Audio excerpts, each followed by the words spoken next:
नमस्कार दोस्तों, आप देख रहे हैं आईनोस न्यूज और मैं हूं आपके साथ पुनीत भारद्वाज। स्वागत है आप सभी का। इस वक्त देश और दुनिया की तमाम राजनीति मुख्यतः तीन बिंदुओं पर केंद्रित है: निजीकरण, ध्रुवीकरण और तुष्टीकरण। और हमारा देश भारत भी इस तरह की राजनीति से अछूता नहीं रहा है। ध्रुवीकरण के साथ ही चीन ने भारतीय सीमा के अंदर 1000 स्क्वायर वर्ग किलोमीटर तक अपना कब्जा कर लिया है। वहीं रही बात तुष्टीकरण की, तो भारत ने उसका बड़ा ही सहजता से परिचय दिया है और उसके 118 ऐप्स पर बैन लगा दिया है। हालांकि भारत पिछले कुछ महीने में तकरीबन 200 ऐप्स प्रतिबंधित कर चुका है, लेकिन चीन के ऊपर इसका कोई खास असर पड़ता दिखाई नहीं दे रहा, क्योंकि चीन अभी भी भारतीय सीमा में जस का तस बने हुए है। बीजेपी के नेताओं का मानना है कि ऐसा करके मोदी सरकार ने चीन को आर्थिक मोर्चे पर एक कड़ी चुनौती पेश की है, लेकिन आंकड़ों की बात करें तो आंकड़े इसके खिलाफ ही गवाही देते नजर आएंगे, क्योंकि IMF की ताज़ा रेटिंग के अनुसार चीन विश्व की नंबर 1 अर्थव्यवस्था है। जी हाँ, चीन विश्व का एकमात्र ऐसा देश है जो पॉजिटिव 3.2% ग्रोथ रेट के साथ नंबर 1 पायदान पर मौजूद है। इसके अलावा जितने भी देश हैं सबके GDP नेगेटिव में चली गई है और हमारा देश भारत भी उससे छूता नहीं रहा। हमारी GDP की अगर मैं बात करूं तो हमारी GDP -23.9% है और हम इस सूची में अंतिम पायदान पर हैं, जो कि काफ़ी निराशाजनक है। फिलहाल हम रुक करेंगे निजीकरण की तरफ। 25 जुलाई 2014, जी हाँ, यही वो तारीख है जब प्रधानमंत्री नरेंद्र मोदी ने एक देशव्यापी नारे के साथ बीजेपी की इलेक्शन कैंपेन की शुरुआत की। नारा था, सौगंध मुझे इस मिट्टी की, मैं देश नहीं बिकने दूंगा, मैं देश नहीं झुकने दूंगा, मैं देश नहीं झुकने दूंगा।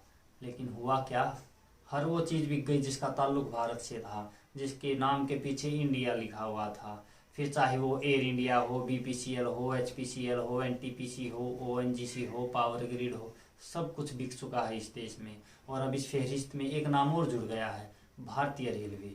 जी हाँ, भारतीय सरकार भारतीय रेलवे का निजीकरण करने जा रही है। उन्होंने 151 रेलगाड़ियों, 109 रूटों का निजीकरण कर भी दिया है। इसके पीछे उनका तर्क है कि गर्त में गई हुई अर्थव्यवस्था को वापस पटरी पे लाना। लेकिन क्या इसके दूरगामी परिणाम हानिकारक नहीं होंगे? होंगे। और इसका अंदाजा कोरोना काल में हम हॉस्पिटल और स्कूल्स के रवैये को देख के लगा सकते हैं।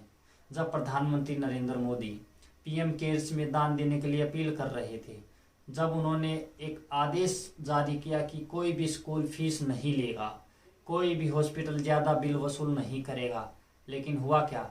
न प्राइवेट स्कूल ने उनके आदेश को माना, न प्राइवेट हॉस्पिटल्स ने माना। प्राइवेट हॉस्पिटल में 14 दिन क्वारंटाइन रहने का मतलब समझ रहे हैं आप?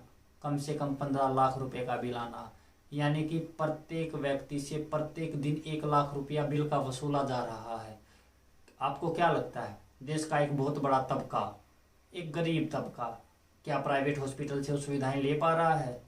क्या वो प्राइवेट हॉस्पिटल में जाके अपना ट्रीटमेंट करवा रहा है? नहीं, ऐसा नहीं हो रहा है और ना ही कभी हो पाएगा, क्योंकि इस तबके के लिए सबसे बड़ी चुनौती ही है 2 जून की रोटी कमाना। 1 लाख रुपए का बिल भरना तो दूर की बात है। बात करते हैं भारतीय रेलवे की। कोरोना काल में जब सरकार को जरूरत पड़ी तो उन्होंने भारतीय रेल को क्वारंटाइन सेंटर बना दिया।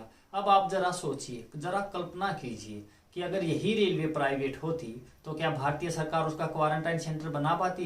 क्या लोगों को उस सेंटर में रहने के लिए किराया नहीं देना पड़ता? क्या बिल नहीं भरना पड़ता? क्या सरकार लोगों को उसको फ्री में उपलब्ध करवा पाती? नहीं करवा पाती। भारतीय संविधान कहता है कि हर वो चीज, हर वो संस्था जिसका ताल्लुक भारतीय जनमानस की मूलभूत आवश्यकताओं से है, सरकार के अंडर में रहेगी। फिर चाहे वो हॉस्पिटल्स हो, चाहे वो रेलवे हो, बस हो, फूड सप्लाई हो, जो भी हो, सब सरकार के अंडर में रहेगा, उनको सरकार चलाएगी। कारण ये ताकि वो सब सुविधाएं उन तक सस्ते दामों पर, उचित दामों पर मुहैया करवाई जा सके। हर व्यक्ति, प्रत्येक व्यक्ति, भारतीय जनमानस उनका लाभ उठा सके। लेकिन अगर प्राइवेट हो गई, अगर निजीकरण हो गया तो क्या उन तक पहुंच पाएंगी? नहीं पहुंच पाएंगी। अब लोग कहेंगे कि निजीकरण होगा तो सुविधाएं मिलेंगी, रेलवे टाइम से आएगी, साफ सफाई होगी, वगैरह वगैरह, लेकिन क्या वो आपको उचित दामों पे मिल पाएंगी? क्या हर व्यक्ति उनका लाभ उठा लेगा? क्या तब वो सुविधाएं सिर्फ अमीर लोगों के लिए रिजर्व नहीं रह जाएंगी? जिस तरह से आज प्राइवेट हॉस्पिटल में वेंटिलेटर्स की सुविधा सिर्फ पैसे वालों के लिए रह गई है, क्या उसी तरह से भारतीय रेलवे भी अमीरों के लिए नहीं रह जाएगी? क्या भारत का गरीब तबका उसका फायदा उठा पाएगा? नहीं उठा पाएगा। अब ये देखना दिलचस्प होगा कि जिस अर्थव्यवस्था की बात सरकार कर रही है, निजीकरण करके भारतीय सरकार उस अर्थव्यवस्था को कितना ऊपर लाती है, लेकिन इतना तो तय है कि इसके दूरगामी परिणाम बहुत हानिकारक होंगे। बहरहाल फिलहाल समय हो गया है अलविदा लेने का। देश और दुनिया की तमाम खबरों के लिए जुड़े रहिए हमारे साथ और देखते रहिए आई न्यूज़।